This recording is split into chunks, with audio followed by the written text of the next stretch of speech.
विषय में। भोलेनाथ के चरणों में मां पार्वती जी अध्यासीन है। स्कंद पुराण का दृश्य है और उसमें मां पार्वती पूछती हैं कि भोलेनाथ, कलयुग में तो बहुत सारे संत और गुरु हैं, हमें किसकी शरण में जाना होगा। भगवान भोलेनाथ जी जो गुरु की महिमा के विषय में बताते हैं, इस हिस्से को गुरु गीता कहते हैं।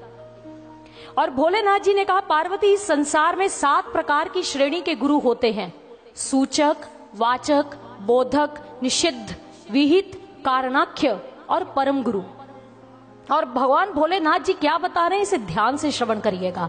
भोलेनाथ जी ने पार्वती मां को कहा, वर्ण जाल मिदं तद्वत बाह्य शास्त्रम तु लौकिकम यस्मिन देवी समभ्यस्तं स गुरुहु सूचकः स्मृता। जो हमें बाह्य शास्त्रों का अभ्यास करना सिखाए उसे सूचक गुरु कहा गया। वर्णाश्रमोचितांग विद्यांग धर्माधर्म विधायनिम प्रवक्तारंग गुरुंग विद्धि वाचक सित्वती पार्वती। हे पार्वती, जो वर्ण और आश्रम को सिद्ध करने वाली, धर्म अधर्म का विधान करने वाली, इन शास्त्रों का प्रवचन करता है, ऐसी विद्या का प्रवचन करता है, उसे वाचक गुरु कहा गया। पंचाक्षर आदि बोधा नाम, पंचाक्षर आदि मंत्र नाम उपदेष्टा तु पार्वती स गुरुर बोधको भूयाद उभ्योर्यम उत्तमाः।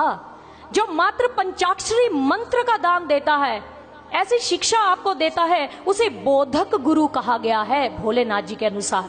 आगे वो बताते हैं, मोह मारण वश्यादि तुच्छ मंत्रोपदर्शिनम निषिद्ध गुरु रित्याहु पंडिताः तत्वदर्शिनाः। जो मोहन, मारण, वशीकरण आदि तुच्छ मंत्रों का उपदेश देता है, तत्वदर्शी महापुरुष विद्वान लोग उन्हें निषिद्ध गुरु की श्रेणी में रखते हैं। अनित्यमिति निर्दिश्य संसारे संकटाल्यम वैराग्य पथ दर्शी यह स गुरुर विहितः प्रिय।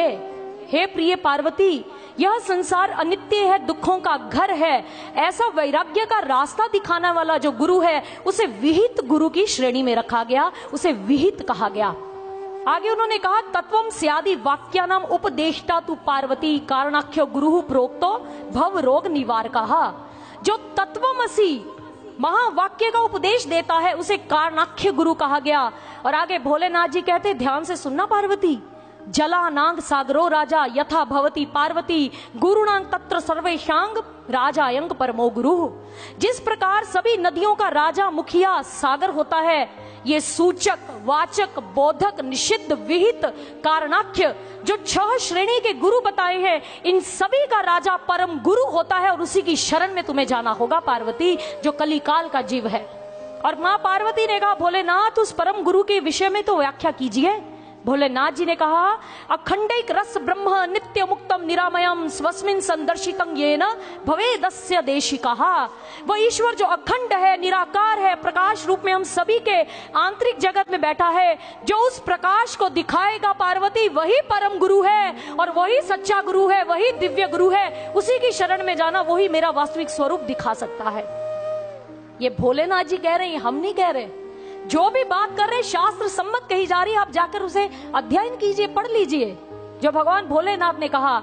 इसीलिए भगवान श्री कृष्ण जी जो माखन चुराते हैं, वो कहते हैं ये मटकी शरीर का प्रतीक है, ये मटकी फूट जाती है, ये शरीर भी एक दिन नष्ट हो जाएगा, साथ भी नहीं जाएगा। ये 5 तत्वों का पुतला यही रह जाएगा, जो साथ जाएगा वो सार है, जैसे माखन, वो हमारी आत्मा है। इसलिए आत्मा के कल्याण के विषय में सोचो, ये आत्मा जिसकी है उसका दर्शन करने के विषय में सोचो। और भगवत प्रेमियों, ये कथा में आपको संदेश मिल रहा है, ईश्वर का दर्शन होता है, दिव्य दृष्टि खुलती है, एक सद्गुरु ऐसा ज्ञान देता है, वो परम गुरु आपको ऐसे ब्रह्म ज्ञान की दीक्षा से सराबोर करता है। आप